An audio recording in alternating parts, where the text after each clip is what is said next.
Leila. Hi. Hi. Hi, Steve. So good to be with you. Thank Good you to so be with much you. for giving us some time to come and speak. My and pleasure. Also for taking the time to discern and think and reflect and then write your kind of thoughts and reflections around today's key character, Esther. Yeah, well, it was great fun. Yeah, well, I can see that, and just wanted to start maybe by asking you to introduce yourself, to tell everybody who you are and what you do, where you're based, and the running theme through the conversation so far has been actually asking what people are drinking, although I think if anyone can see what's in the camera shot, it would be, well, would it be obvious? I think it's Could be fairly... gin, could be it vodka, could probably be, yeah, water. it's true, actually, as things I said that, I thought, in yeah. Sarum College. Yeah.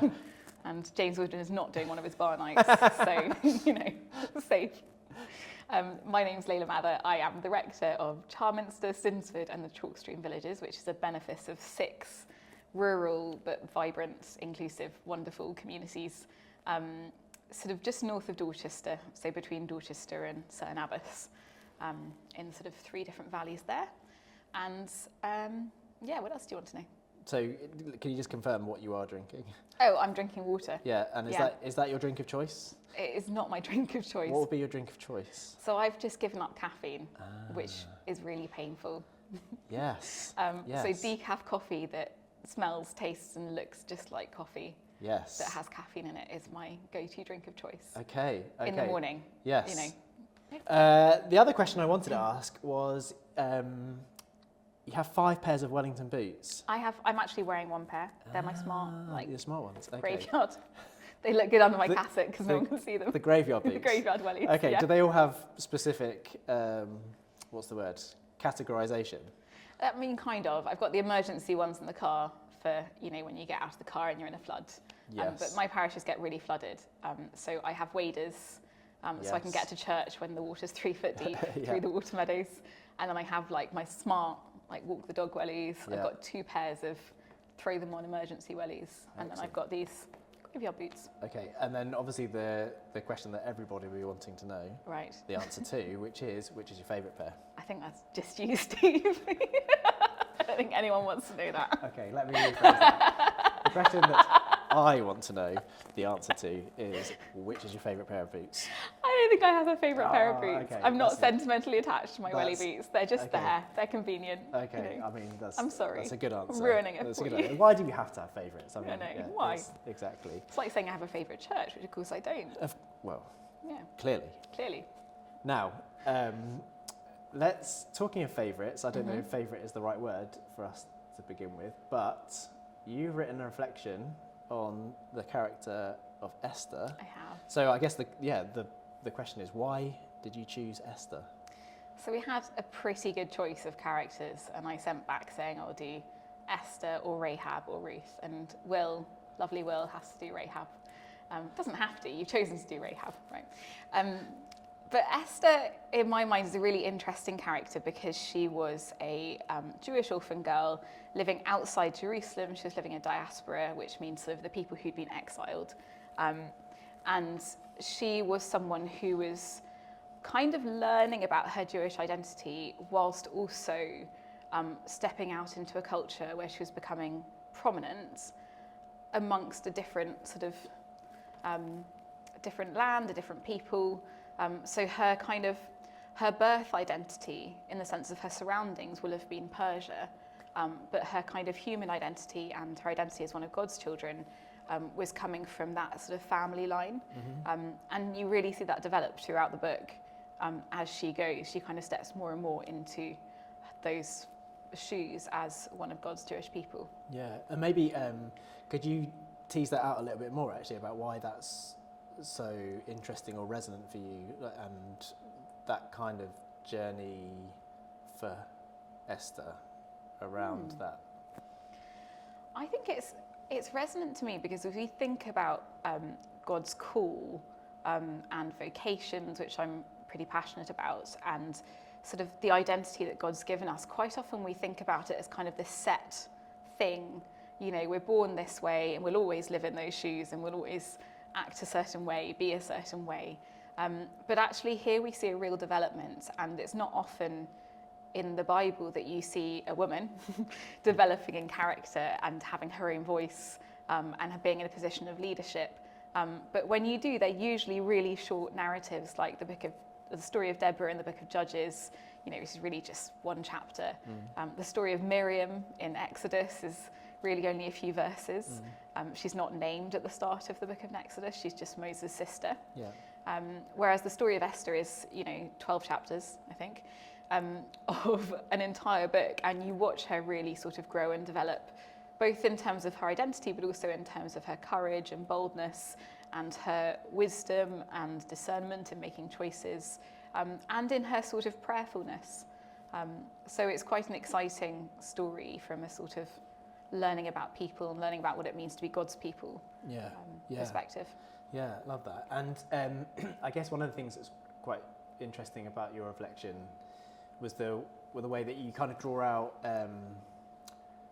almost like there's three kind of different characters that you talk about particularly, and thinking about how each of those in some ways exhibit very different characteristics of being a leader, which I guess is kind of what we're talking, the kind of broader theme of what we're reflecting on. Yeah. And I just wondered if you could talk a little bit about that, because it feels like there's quite a lot going on there. Yeah, I think they're a really good example of what happens in leadership roles so often, even in today's world.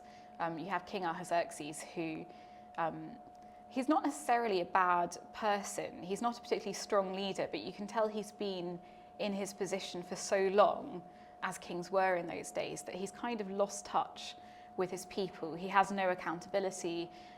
He's got these advisors who basically are all trying to be in power, like Haman. And he's surrounded by yes men, basically, people who are only going to sort of reiterate his ideas or use him as a political weapon to turn against people they don't like, which is what we see. So Ahasuerxes is this sort of, you can see in the story that he does have compassion. You can see that when Esther approaches him towards the end of the book. But the start of the book really shows him being poisoned against people by the leaders around him, when Vashti refuses to come to him because he wants to show her off, and no woman would want to go and do that. He's advised to get rid of her, and he does. So you sort of see him developing almost a conscience through Esther's courage and bravery in speaking out. And there's a sort of almost transforming moment, or there is a moment of transformation, but it's left on a hook. At the end of the book, you don't really know what King Ahasuerxes is going to be like as a king after that. But you see him transformed through her relationship with him and through her sort of courageous action. Yeah. Then we have Haman, who is one of the king's advisors. He's probably fought his way into a position of power, and he's using that position to manipulate the people around him and to build his own ego up.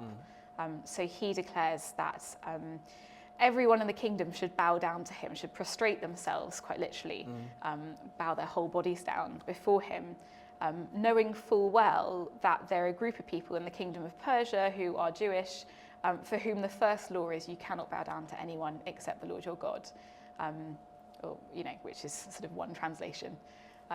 So he knows that he's setting people up for failure, and he does it anyway. And by doing that, he makes a whole people his enemy, and tries to use the king to defeat those people that won't show him what he considers to be due respect. Yeah. And then, of course, you have Esther, who, like I said, is a developing character. You really don't know much about her through the first couple of chapters, but she develops this kind of good, wholehearted cunning, in a sort of, cunning's often a negative word, but she's brave and she's decisive, with prayerful decision making. And she's really creative in how she does things. She doesn't just go and see the king and say, hey, this is unfair, Haman's persecuting my people, do you really want me to die? She goes to the king, she bows herself down before him, she risks her life, he reaches out to her, and she says, come for supper, bring Haman. And it's that great sort of, you don't really know what's going to happen next as you read through the book, because Esther's quite spontaneous, or her character's quite spontaneous. Yeah. But you can see a real prayerful, deliberate, decision-making kind of discernment that doesn't follow any rules or trajectories. It just sort of surprises you at every turn, but always turns out to be God's kind of ideas working through her. Yeah. I'm just interested, thinking what you just said there about, you know, the way that God is kind of working in the story and yet isn't named. And I think, I guess partly why I'm asking that is because one of the other conversations that we've had as part of this series was around Naaman's servant, who isn't named all the way through the book. And just thinking about that, I think I was just musing on that kind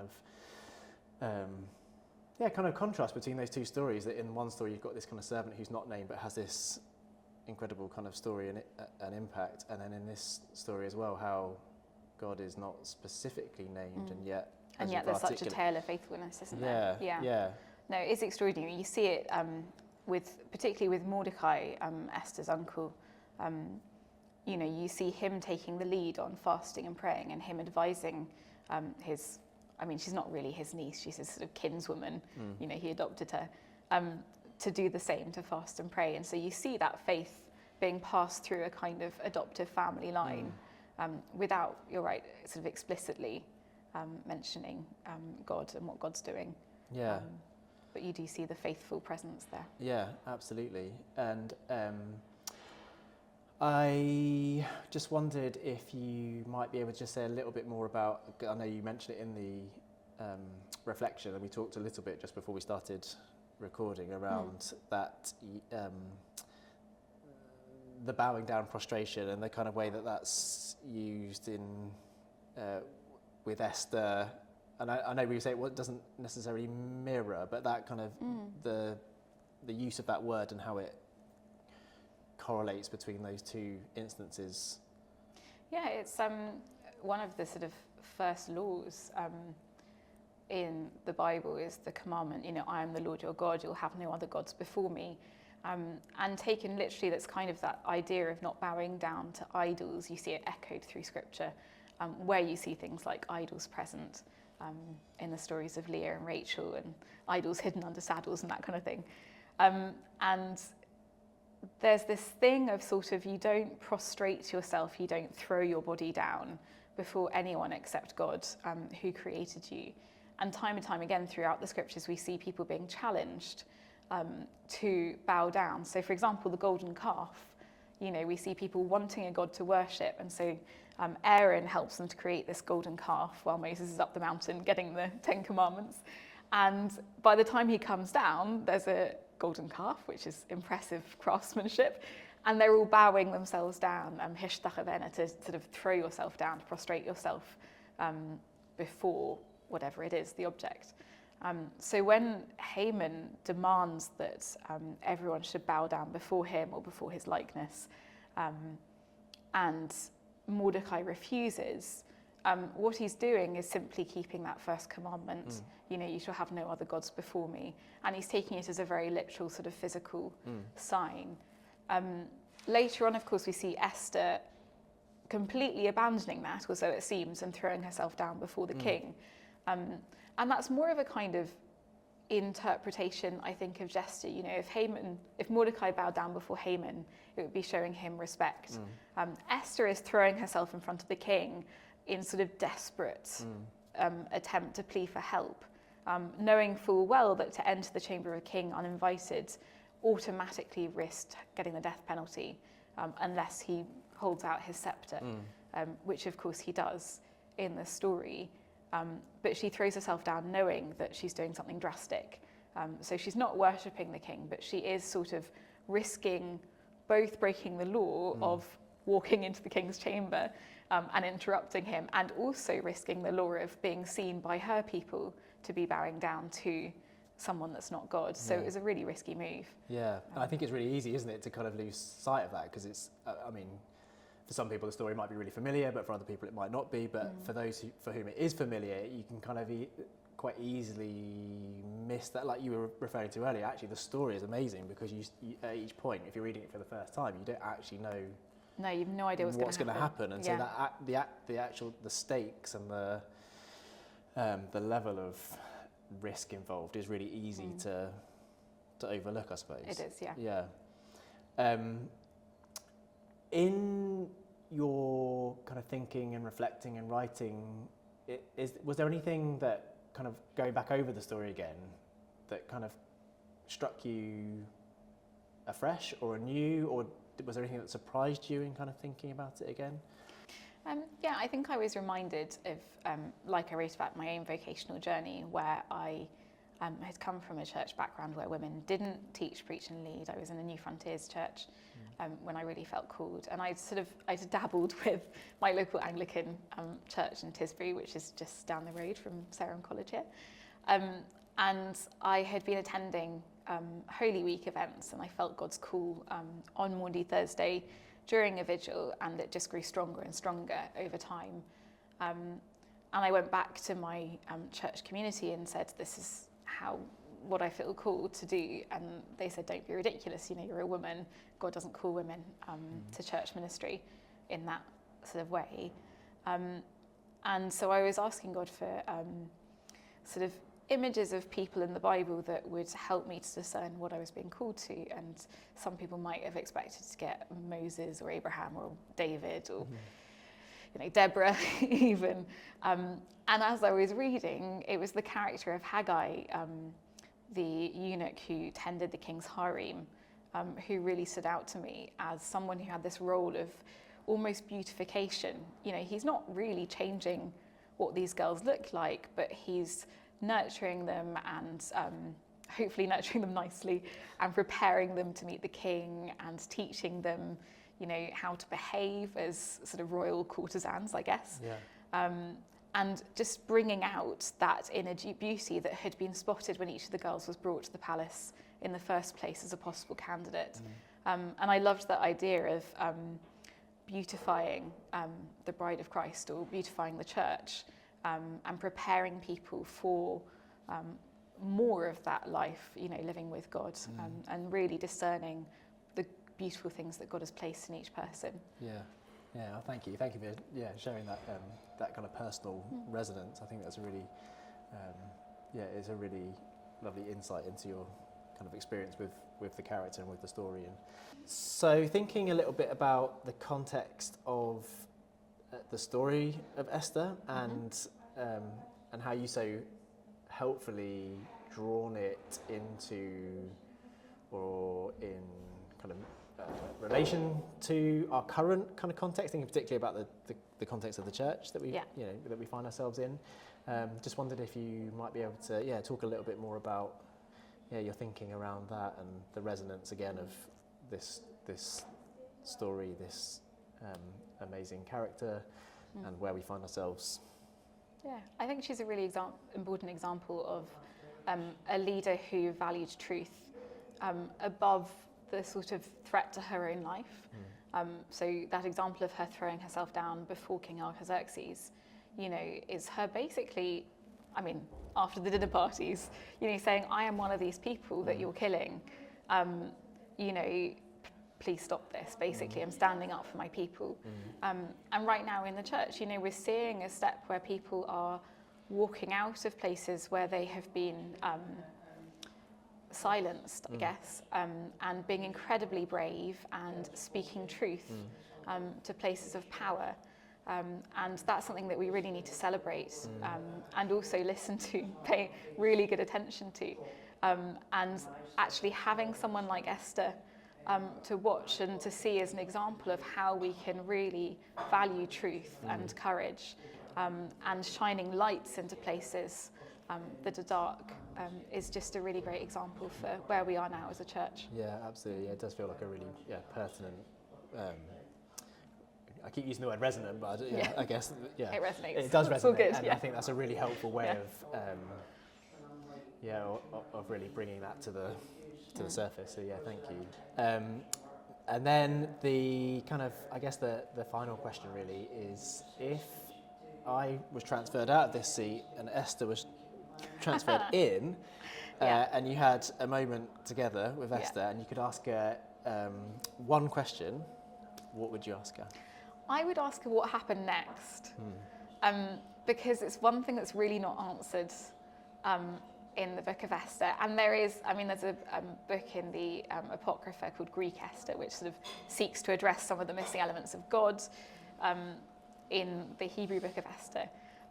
But I kind of feel that in all of the other books of the Bible that feature a heroine, like the book of Ruth, you see sort of genealogies come at the end and explains the role that she played. But Esther's role is entirely in the salvation of the Jewish people, in the sense of literally saving them when they were going to be killed. And we've seen how that translates into modern Jewish culture. We see the Festival of Purim, we see the celebration of survival, we see people letting their hair down, having a great time, celebrating this amazing woman and what she did. But I'd love to know what happened for her next in that story, whether she and Artaxerxes were happily married, and, that kind of thing. But also how her identity as one of God's people shifted in that moment when she protected her people living in a foreign land from immediate death. Yeah. So yeah, that's what I'd ask. That sounds like a great question to ask, and a great place to land. Thank you so much, Leila, for my pleasure. For this really rich conversation, for your reflection, and would love to ask if you would be happy to pray for everybody as we close.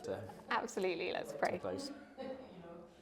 Loving God, we do thee thanks for the amazing example of bold courage and truth speaking that we see in the person of Esther, the person who was put out of her context but called by you for such a time as this. And we pray that you'll be with us as we walk through Lent, that you'll help us to speak truth, to walk with courage and boldness, and to adopt her prayerfulness and discernment in terms of how we can seek you with our hearts and also seek to protect and nurture your people.